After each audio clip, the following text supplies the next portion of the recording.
Bạn thân mến, chào mừng bạn đã quay trở lại với Vashna Podcast. Bạn đã lắng nghe Kim trò chuyện đến đây, có nghĩa là chúng ta vừa cùng nhau đi qua một hành trình rất dài của cảm xúc và có lẽ là cả những câu hỏi chưa được đặt tên.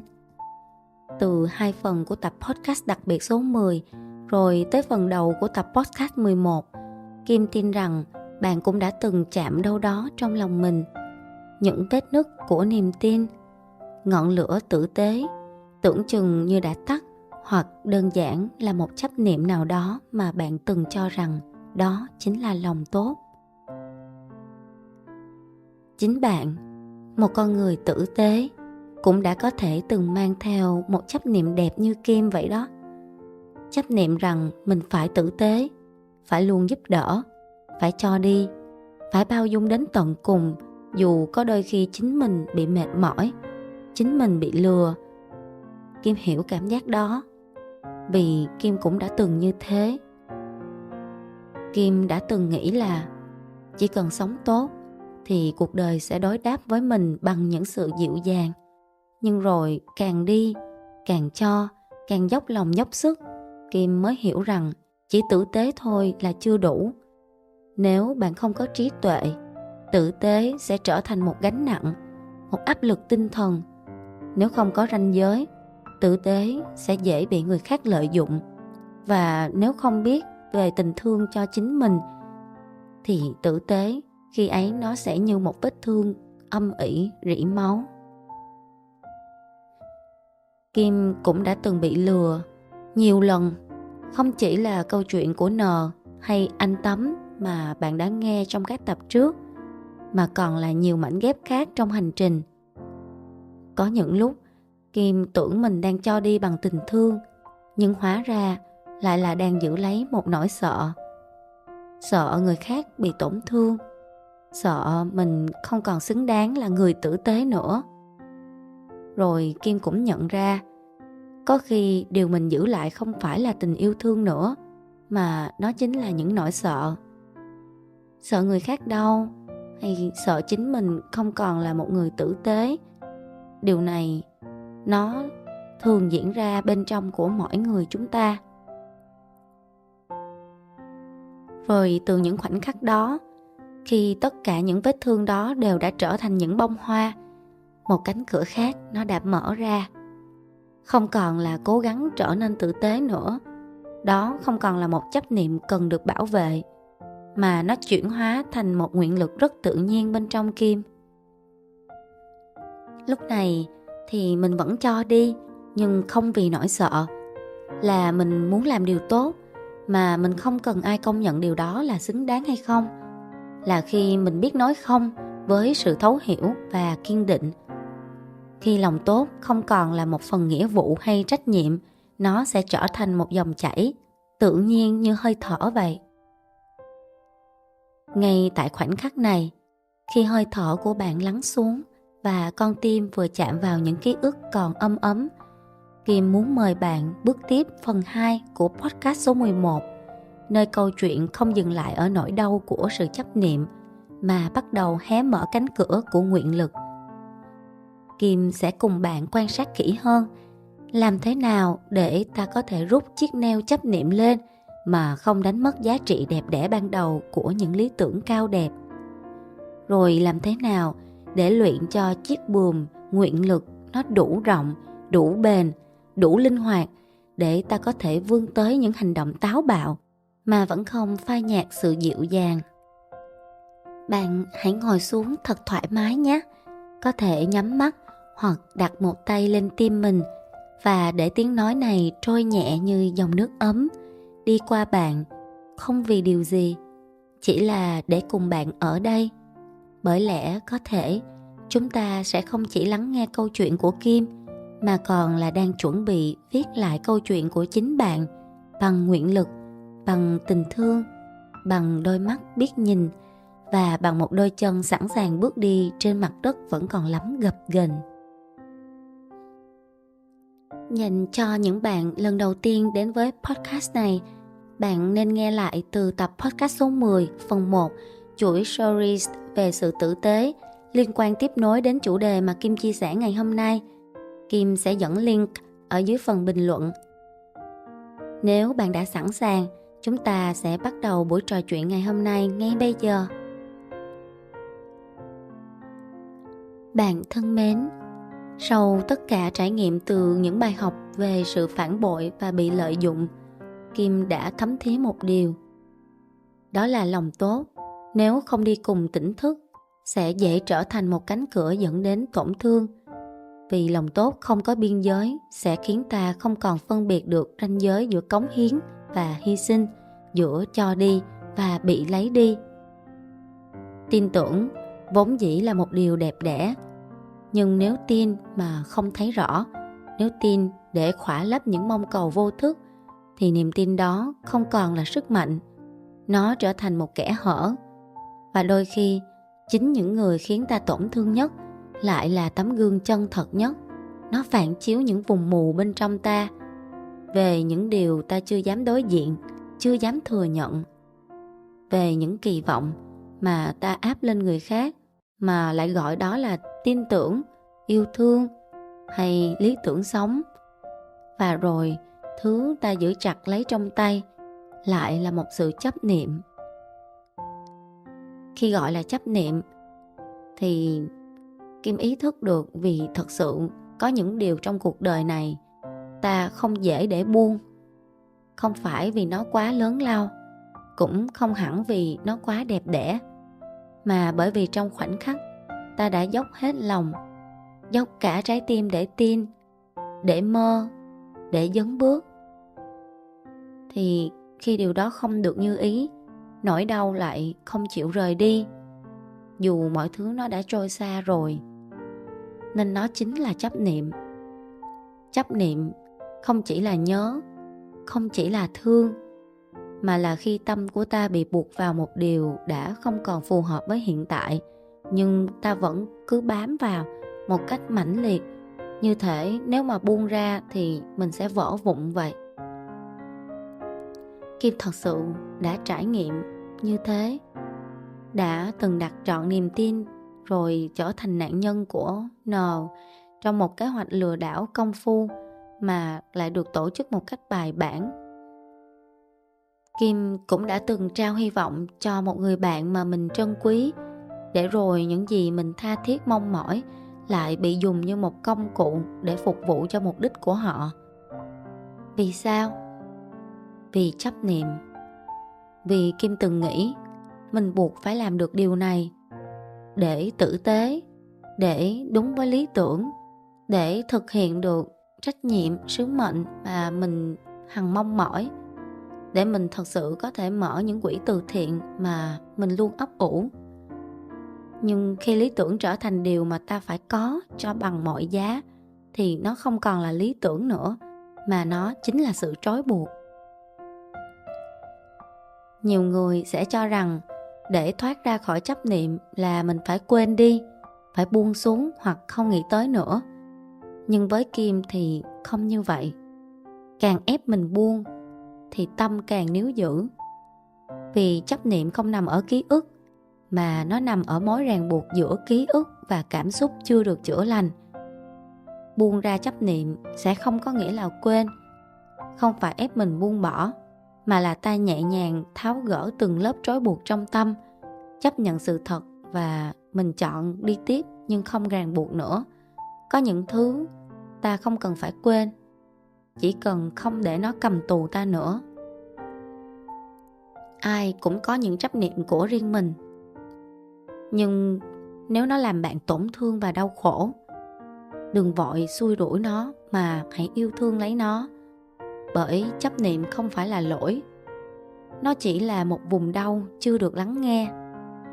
Vì vậy, thay vì mình cố gắng buông, thì hãy thử ôm lấy nó giống như Kim, như ôm một đứa trẻ đã bị bỏ lại trong góc tối của ký ức. Nhưng muốn làm được điều này, bạn sẽ phải thật can đảm. Vì đây chính là bước đầu tiên bạn phải đối diện để vượt qua được những câu chuyện mà đứa trẻ tâm trí đó cứ lặp đi lặp lại. Như tôi phải làm được để chứng minh, Rồi lẽ ra tôi không nên tin người ấy từ đầu. Nếu không bị phản bội thì chắc tôi đã thành công rồi. Bạn biết không, tâm trí rất thích kể chuyện, nhưng trái tim nó cần sự thật. Và sự thật là bạn đã không còn là người của ngày hôm qua nữa. Bạn đã lớn lên, bạn có quyền viết tiếp những câu chuyện mới. Bạn hãy tách mình ra khỏi tâm trí và trở về với trái tim. Rồi bạn thì thầm với chính mình rằng tôi không cần kiểm soát kết quả, tôi chỉ cần sống đúng với trái tim tử tế bên trong mình. Nếu điều gì không còn phù hợp, xin cảm ơn vì đã từng đến. Và nếu điều gì đang đợi tôi ở phía trước, xin đón chào bằng tâm tĩnh lặng. Hãy học cách mở lòng mà không còn mong ai đó sẽ làm mình trọn vẹn. Học cách yêu thương mà không cần một lý do gì để giữ lấy. Và rồi, một ngày nào đó, khi nhìn lại, bạn sẽ mỉm cười. Vì hóa ra, thứ mình từng chóc lại chính là cánh cửa dẫn mình trở về với bản thể sâu nhất bên trong mình. Kim vẫn đang tiếp tục trên hành trình thực hiện ước mơ về sự tử tế, ước mơ về một tương lai tốt đẹp hơn, và Kim sẽ vẫn mở những quỹ từ thiện. Chỉ là giấc mơ ấy bây giờ đã không còn mang hình dáng cũ nữa. Nó không còn là chấp niệm, nó đã trở thành nguyện lực. Nguyện lực mang theo sức mạnh phát khởi từ tâm nguyện sâu xa, xuất phát từ trí tuệ và lòng từ bi, vượt lên trên cảm xúc cá nhân hay hoàn cảnh, ngoại cảnh. Nó không còn là ham muốn vị kỷ nữa, mà nó sẽ trở thành một ý chí bền vững, trong sáng, kiên định. Và chắc chắn nó sẽ vượt qua cái tôi nhỏ bé, cái tôi của những nỗi niềm, của những sự sợ hãi, của rất nhiều những cảm xúc mà nó tô bồi cho tôi trở thành tôi của bây giờ. Thực tế, người có nguyện lực thì sẽ không còn cưỡng cầu nữa, không còn bị bám chấp vào mục tiêu cố định nào. Nếu không thực hiện được cũng không mang đến cảm xúc đau khổ. Họ sẽ không mệt mỏi vì không dựa vào cảm xúc nhất thời nữa. Dù có lúc cũng cô đơn, thử thách, nhưng ý chí vẫn sẽ luôn vững vàng. Và chắc chắn họ không làm để chứng minh, không làm để nổi tiếng, chỉ làm vì không thể không làm.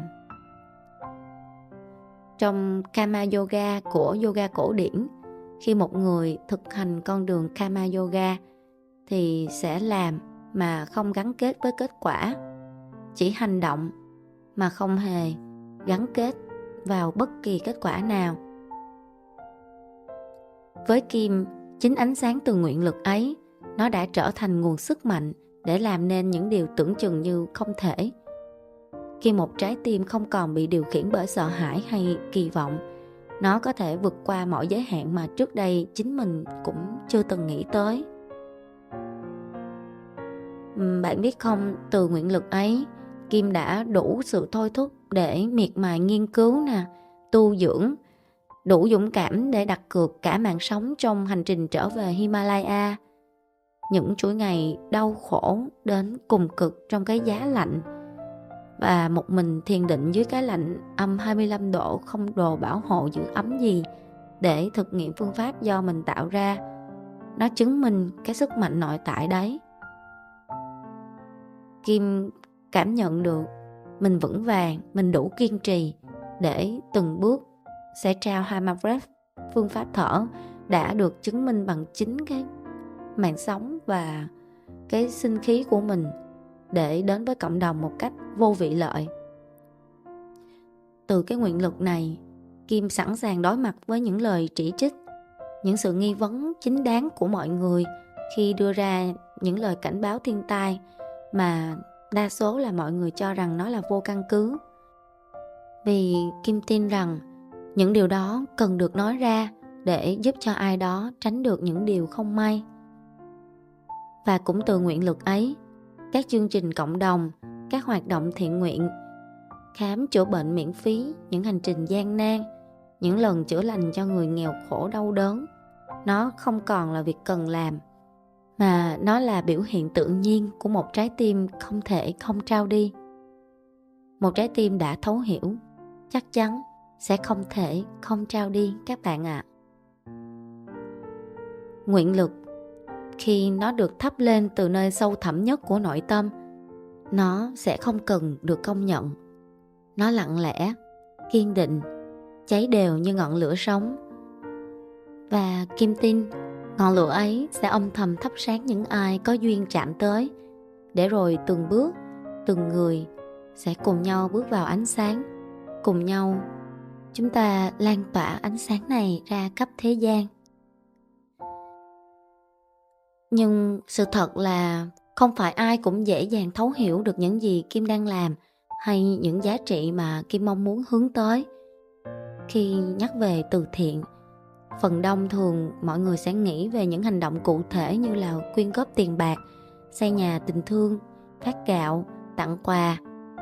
Thì những việc làm ấy rất đáng quý, mang lại giá trị thiết thực cho người nhận. Nhưng liệu từ thiện nó chỉ dừng lại ở đó thôi sao?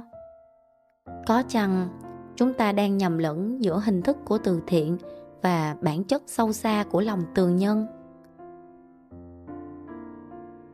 Tiền bạc, nhà cửa, quần áo, thuốc men, thực chất nó đều là những phương tiện. Nhưng nếu người nhận không biết cách sử dụng, không đủ nội lực để tiếp tục sống tốt, thì những điều được cho đi sẽ chóng tan biến như bọt nước vậy. Một ngôi nhà có thể che mưa che nắng, nhưng nó không đảm bảo được một đời sống an yên nếu trong lòng người đó vẫn còn đầy sự bất an, oán trách hay nỗi tuyệt vọng. Thế nên từ thiện với Kim không nên dừng lại ở hành động cho cái gì, mà nó nên mở rộng sang trao điều gì có khả năng để chuyển hóa. Một hành động từ thiện đúng nghĩa là hành động giúp người khác tự đứng dậy, chứ không làm cho họ bị phụ thuộc. Đó là nghệ thuật trao đi mà không làm tổn thương lòng tự trọng của người nhận, là một cách gieo mầm nội lực, giúp họ nhận ra giá trị của bản thân, hiểu rằng họ xứng đáng được sống tử tế và mạnh mẽ.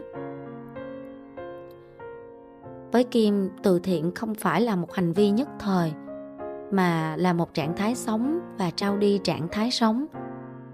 Nó bắt đầu từ việc ta biết cách đối xử tử tế với chính mình, rồi lan tỏa sự tử tế ấy ra thế giới.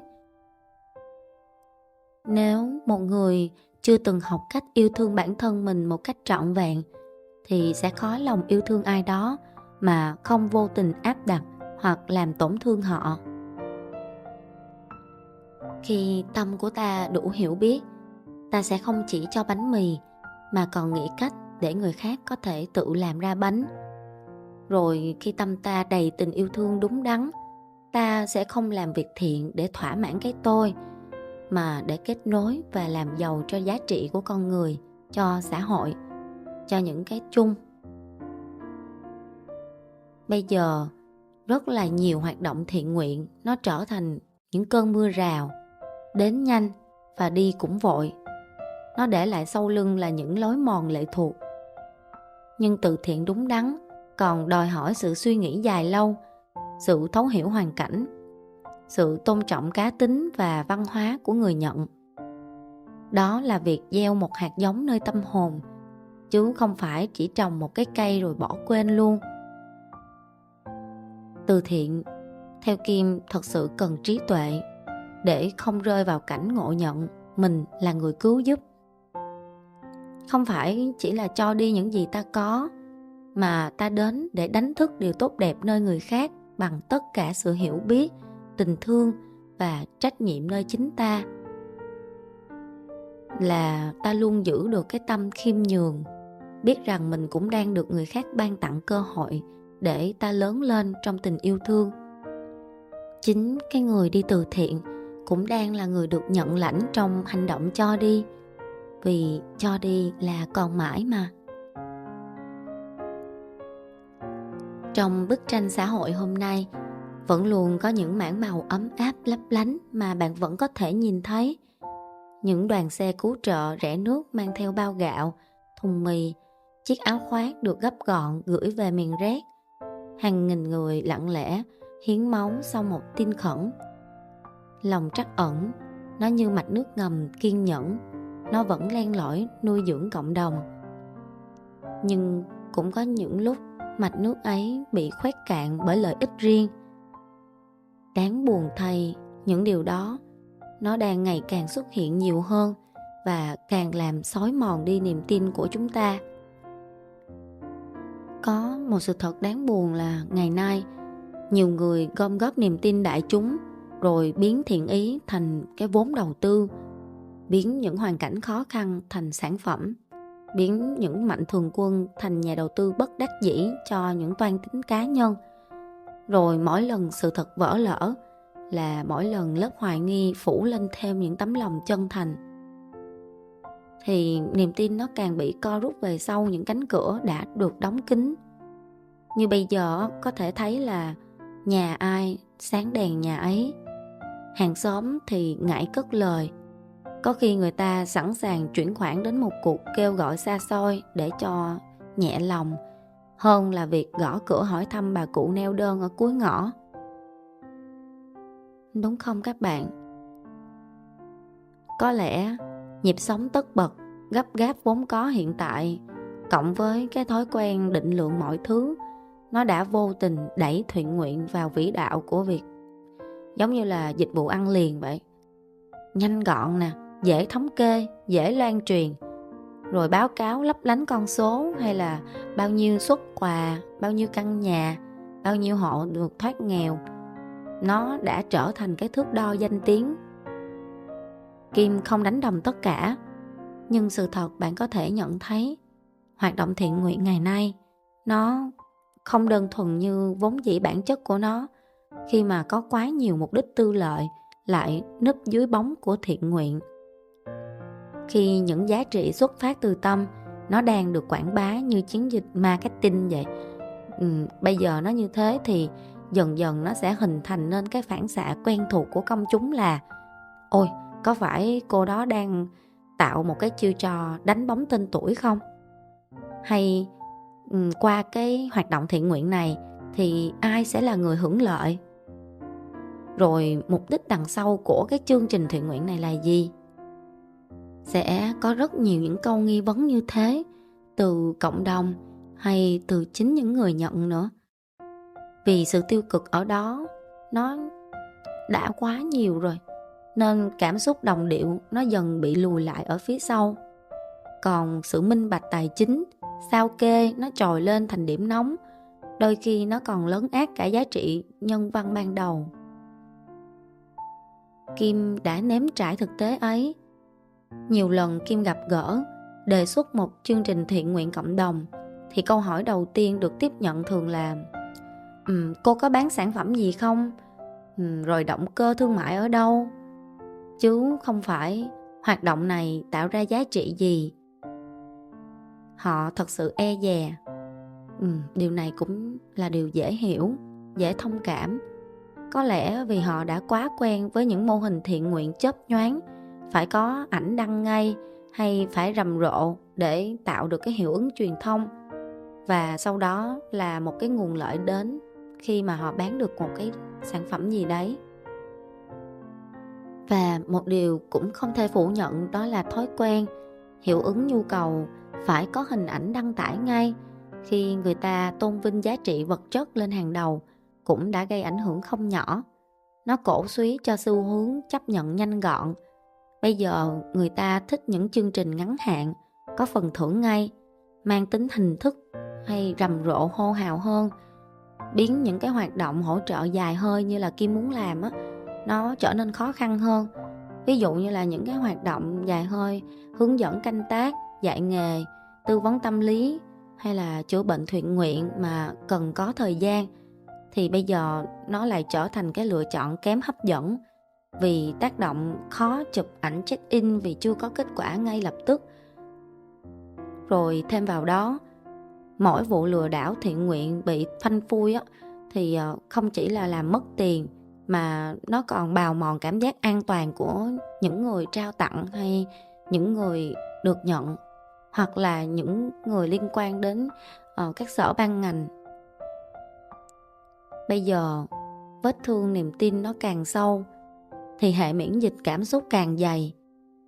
Cứ một cú chuyển khoản để thỏa mãn nghĩa vụ đạo đức tức thời thì nó đã thay thế cho một sự hiện diện, lắng nghe, đồng hành. Rồi lòng trắc ẩn dần bị thương mại hóa, như là một dịch vụ tiêu thụ cảm xúc nhanh vậy. Bây giờ cũng dễ thấy là trẻ nhỏ lớn lên giữa những tranh cãi ấy, nó dễ ngộ nhận rằng giúp người thì phải luôn có ẩn giấu mưu đồ hay là mục đích gì đằng sau. Rồi chúng bối rối và khép cánh cửa trái tim trong một thế giới đầy cảnh giác. Đây chính là cái lúc mà mỗi chúng ta cần nhắc nhau rằng giá trị của thiện nguyện không chỉ nằm ở độ hoành tráng của con số, mà còn ở sức bền của sự chuyển hóa.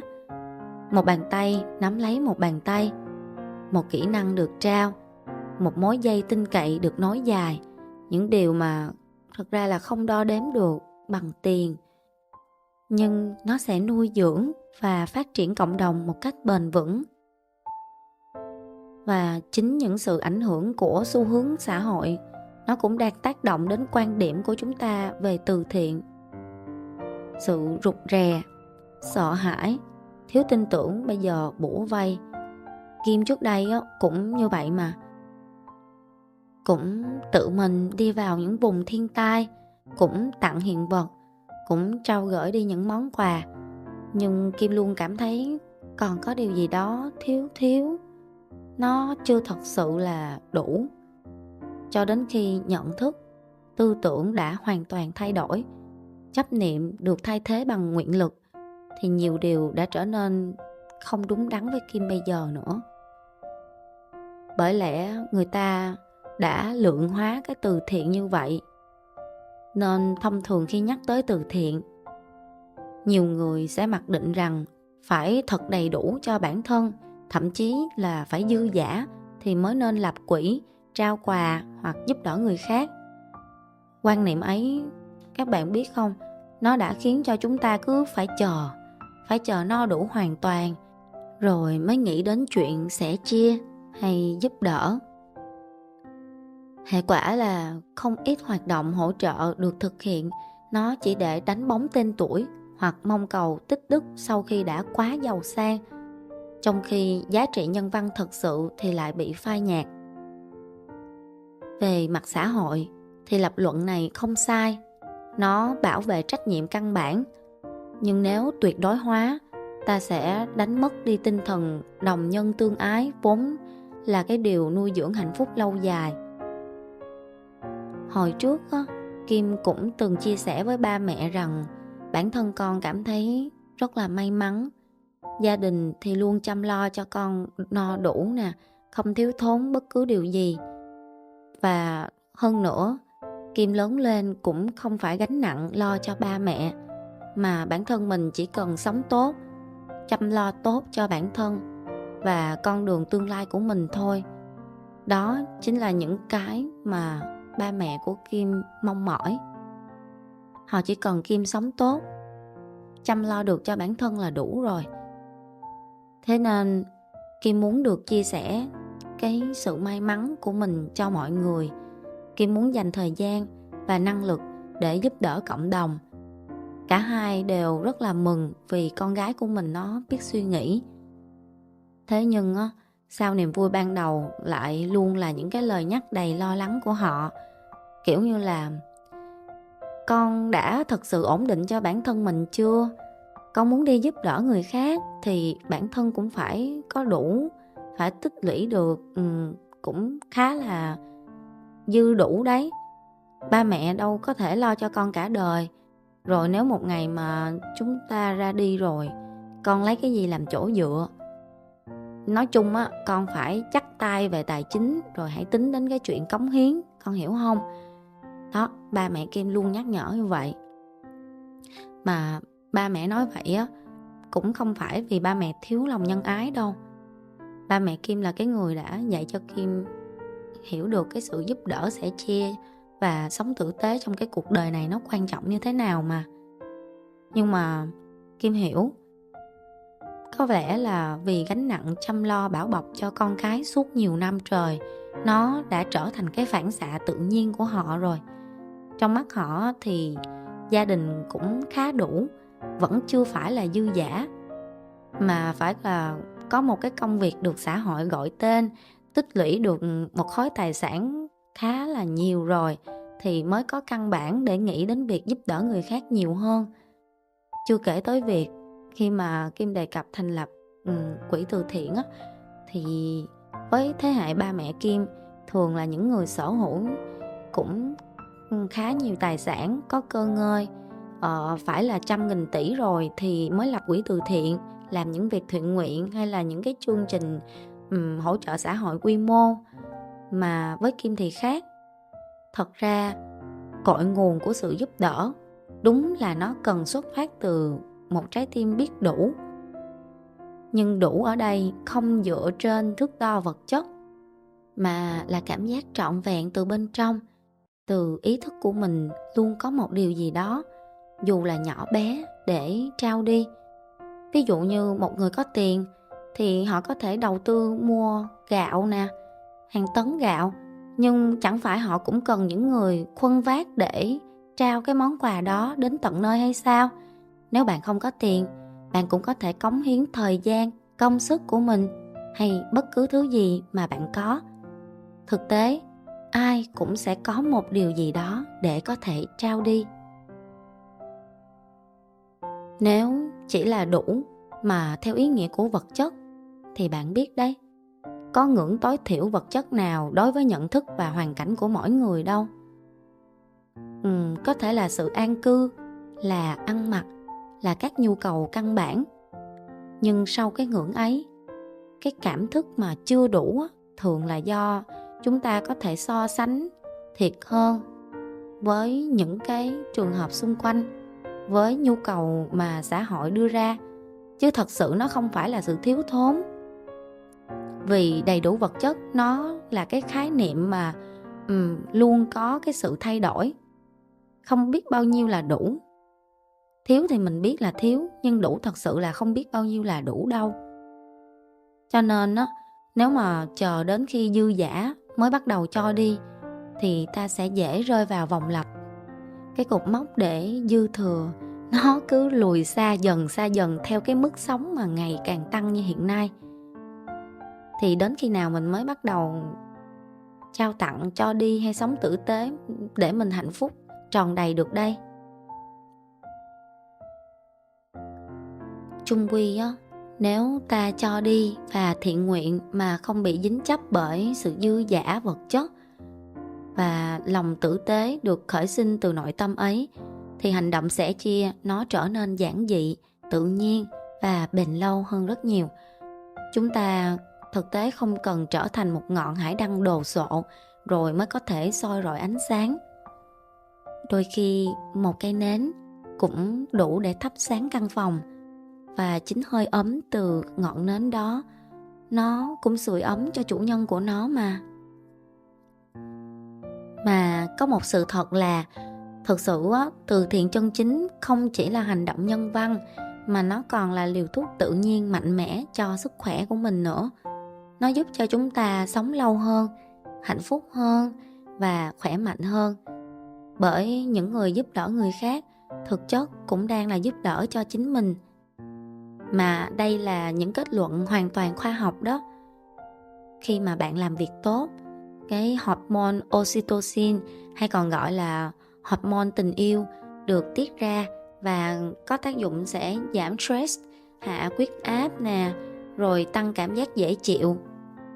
Sự tăng trưởng còn có những cái chất như là serotonin, dopamine hay là các hóa chất làm cho cái thần kinh nó kích hoạt cái cảm giác hạnh phúc, và nó sẽ giúp cải thiện được cái sức khỏe từ thân đến tâm, rồi nó giảm cái cảm giác bất an hay là lo âu trong cuộc sống. Và cũng đã có những nghiên cứu đăng trên tạp chí Psychological Science đã cho thấy là người tham gia có những hành vi giúp đỡ thì cơ thể của họ phản ứng tốt hơn với bệnh tật, sự phục hồi cũng nhanh hơn. Mà Kim là người trải nghiệm điều này thực tế để cảm thấy bản thân mình hạnh phúc hơn khi mà sống có ích và giúp đỡ được cho người khác. Và Kim chia sẻ điều này với ba mẹ của mình các bạn ạ. Kim nói với họ, ngoài giá trị vật chất thì cảm giác đủ đầy và cái số dư tài khoản vô cực mà Kim có, đó chính là sức trẻ, kiến thức và lòng nhiệt thành. Thứ quý giá nhất nó không nằm ở trong túi đâu, mà nằm ở trong tim và năng lực cá nhân. Một buổi dạy thở đúng cách, 1 giờ lắng nghe miễn phí, hay vài kỹ năng nghề mà Kim trao lại cho những người đang khó khăn, đó cũng là một tài sản rất giá trị. Kim cũng có không ít những người bạn mang trong tim những ước mơ rộng lớn như Kim. Họ giỏi giang, khát khao góp sức cho cộng đồng, và Kim tin họ hoàn toàn có đủ năng lực để biến những ý tưởng thành hiện thực. Nhưng rồi đa phần họ chững lại, không phải vì thiếu ý tưởng hay khả năng, mà là vì sợi dây gia đình. Trong những cái mái nhà có điều kiện thì cha mẹ thường thương con bằng những cái cách là phải lập sẵn lộ trình, phải học trường này, vào ngành kia, rồi kế thừa vị trí nọ. Mọi thứ trông rất là ổn thỏa. Chỉ có điều đó chưa hẳn là con đường của trái tim họ. Tài sản, địa vị có thể để dành sẵn, những khát vọng riêng thì lại không có chỗ cất cánh. Thế là họ cứ tiếp tục sống đúng kế hoạch, bên ngoài thì đủ đầy, bên trong thì lặng lẽ và trống vắng. Kim thật sự thấy tiếc cho họ đó. Không biết lúc nào họ mới có đủ dũng khí để đối diện, để nhìn vào gương và thấy mình thật sự không còn là chính mình. Kim không nói họ sai, mà chỉ vì Kim tiếc cho những cánh cửa hoài bão đã bị khóa lại. Xã hội sẽ mất đi một tiềm năng phát triển. Nhiều người sẽ mất đi một cánh tay có thể cứu giúp và sẻ chia. Kim thật sự thấu cảm vì chính mình cũng đã từng ở ngã ba ấy. Bạn có biết từ nhỏ Kim gần như là không thiếu thứ gì. Người thân hướng sẵn con đường quân y, chỉ cần học tập, tu dưỡng thì bản thân của Kim được kỳ vọng sẽ trở thành một bác sĩ chủ lực trong tương lai, tiếp bước truyền thống của gia đình. Thật ra đó là một con đường đáng tự hào. Mọi thứ gần như đã set up đâu vào đó, chỉ việc là mình bước lên thôi. Nhưng càng lớn, mình càng nghe rõ một tiếng gọi khác. Mong muốn chia sẻ hơi thở, y học tự nhiên, những dự án thiện nguyện dài hơi, chứ nó không gói gọn trong việc cứ ở trong phòng khám.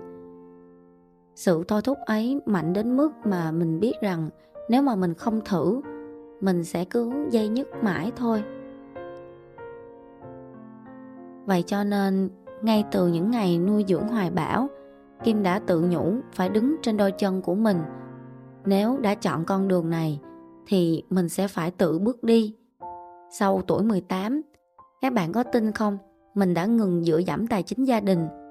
Mình đã tự thiết kế kế hoạch học tập, sinh hoạt, rồi khởi nghiệp và thực hiện nó.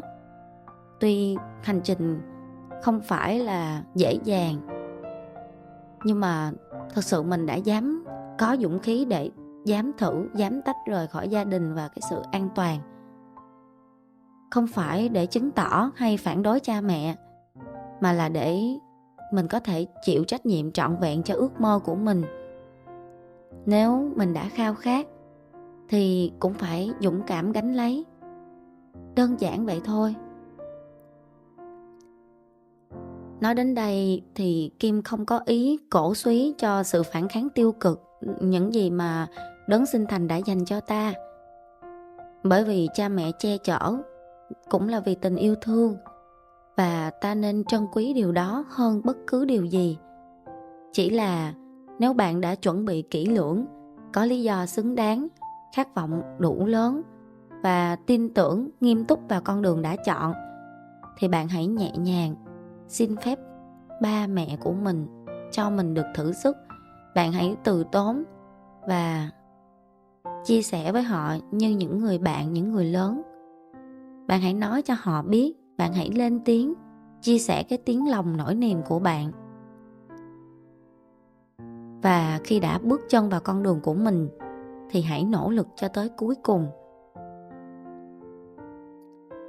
Kim hiểu chiếc vòng an toàn của gia đình đôi khi nó êm ái tới mức ta sẽ sợ phải rời đi. Nhưng bạn hãy tin rằng mọi thứ mà mình đang nắm trong tay chỉ thực sự là của mình khi chính bản thân mình đủ năng lực gìn giữ và nuôi lớn nó. Cha mẹ có thể trao cho bạn nền móng, song căn nhà tâm hồn, những giá trị mà bạn trao cho đời, nó phải do chính bạn xây dựng nên. Và chỉ khi đứng vững trên sức của mình thì phần thưởng lớn nhất nó mới tới. Đó sẽ không phải là một sự nghiệp, mà là cảm giác trưởng thành thấm đẫm sự tự do, thứ mà không ai có thể ban tặng cho bạn ngoài chính bạn. Khi nghe Kim chia sẻ tới đây, bạn có thể thấy là Kim cũng từng bị ám ảnh bởi ý niệm tử tế đến mức chỉ mong mình đủ được 18 tuổi để bật chốt cánh cửa tự do. Và mình lao vào kế hoạch cuộc đời của mình với tất cả sự háo hức, như con chim non vừa thoát cánh vậy. Nhưng lòng nhiệt thành sẽ không thể miễn nhiễm rủi ro. Cho nên trên cái cung đường ấy, mình quả thật đã gặt hái được vài trái ngọt. Nhưng song song đó, mình cũng tự dấn thân vào không ít những cái khúc quanh trắc trở, những câu chuyện đáng nhớ, đáng sợ hãi như với N hay với anh Tấm. Và từ những bài học vô giá đó, khi mình đã vượt qua từ đáy của sự đổ vỡ, thì mình sẽ nhận ra lòng tốt vô điều kiện đôi khi nó sẽ trở thành tấm bia dễ bị lợi dụng nếu mà ta thiếu tỉnh táo và không có cái biên giới để bảo vệ bản thân. Nhưng cũng đừng bao giờ vì sự vấp ngã mà chôn vùi đi sự tử tế, vốn là bản chất của mỗi con người chúng ta, như thực trạng xã hội đáng buồn ngày nay. Và các bạn ơi, hãy sẵn lòng hành động tử tế, cho đi. Dù bạn có cảm thấy mình đầy đủ về vật chất hay không, thì Kim tin chắc rằng bạn sẽ nhận lại được nhiều hơn những gì mà bạn có thể nghĩ tới. Đây cũng chính là món quà lớn nhất mà bạn có thể cho đi. Sự sẵn lòng trao tặng, ngay cả khi mình đang thiếu, nếu xã hội cần. Khi hành động không gắn kết với mong cầu, thì mọi kết quả của nó, ít nhất với bạn, nó đều là tốt đẹp và xứng đáng. Hãy để cho sự tử tế không còn là điều mà mình cần phải chọn lựa, mà trở thành bản chất sống, như một dòng suối chảy từ đỉnh cao nhất của sự tỉnh thức, đi qua từng vùng đất đau thương mà không hề ràng buộc vào kết quả. Cũng như lần này, khi Kim bắt đầu chuỗi thiện nguyện của mình ở tỉnh Lào Cai, rất là đặc biệt là một cái chuỗi thiện nguyện không có giới hạn thời gian hay số lượng, mà Kim phải đi tìm hiểu thị trường và nhu cầu để làm chương trình dài hơi, có giá trị và ý nghĩa thật sự. Bởi vì không chỉ trao những món quà vật chất cần thiết, mà là món quà mà ai cũng cần, đó chính là sức khỏe. Cái kiến thức về sức khỏe hay dinh dưỡng đúng. Bởi nếu ai cũng có sức khỏe cả thể chất lẫn tinh thần đều khỏe mạnh, thì xã hội sẽ hạnh phúc. Vậy cho nên, khi đến mọi nơi, Kim không chỉ giúp mọi người khỏi bệnh, mà còn trao phương pháp để họ có thể nâng cao hệ miễn dịch hay chủ động phục hồi bệnh tật về sau. Dù rằng việc này sẽ tốn nhiều thời gian và tâm sức đó, nhưng nó hoàn toàn xứng đáng. Với Kim thì từ thiện giờ đây chỉ là một biểu hiện tự nhiên của tình yêu thương đã được chữa lành, không phải là để cứu rỗi ai, mà để cùng nhau nhớ lại rằng chúng ta chưa bao giờ thực sự tách biệt nhau, và rằng khi một người bước ra khỏi bóng tối thì ánh sáng thuần khiết của họ có thể soi sáng cho cả một thế giới rộng lớn. Bạn hãy thử. Bạn thân mến, cảm ơn bạn vì đã đủ kiên nhẫn để cùng Kim đi xuyên qua những tầng sâu nhất của trải nghiệm, từ ánh sáng tới những tổn thương, từ lòng tin đến sự phản bội, và sau tất cả là sự phục hồi. Thế giới này sẽ vẫn còn nhiều điều khiến ta nghi ngờ, nhưng chỉ cần bạn còn đủ sự dịu dàng để không đánh mất chính mình, thì sự tử tế trong bạn sẽ luôn là ánh đèn dẫn lối. Mong rằng câu chuyện hôm nay không chỉ để kể, mà là để nhắc nhau rằng tử tế không phải vì ai đó xứng đáng, mà vì chính chúng ta chọn sống như thế. Kim xin khép lại tập podcast tại đây. Hẹn gặp lại bạn ở phần 3, hồi kết của hành trình ngẫu hứng này, nơi Kim sẽ chia sẻ góc nhìn tư tưởng về thiện nguyện trong thời đại mới và những dự án Kim đang thực hiện để góp một phần nhỏ cho sự kiến tạo một xã hội tử tế hơn. Và nếu bạn thấy tập podcast này có thể lan tỏa để khơi dậy ánh sáng bên trong ai đó, để có thêm người sẵn sàng đưa cánh tay ra để giúp đỡ, đừng ngần ngại chia sẻ và ấn nút like. Biết đâu đó chính là hành động tử tế đầu tiên trong ngày hôm nay của bạn. Bên cạnh đó, như thường lệ, nếu bạn chưa đăng ký kênh, hãy ấn vào nút đăng ký ở phía dưới và đừng quên bật chuông thông báo để khi có nội dung mới, YouTube sẽ thông báo ngay cho bạn. Hẹn gặp lại bạn vào mỗi tối thứ 6 hàng tuần tại Vajna Podcast, nơi chúng ta cùng nhau khám phá những điều thú vị về sức khỏe và đời sống. Kim chúc bạn có một buổi tối an lành, đầy cảm xúc chân thật và một hành trình luôn hướng về phía ánh sáng của chính mình.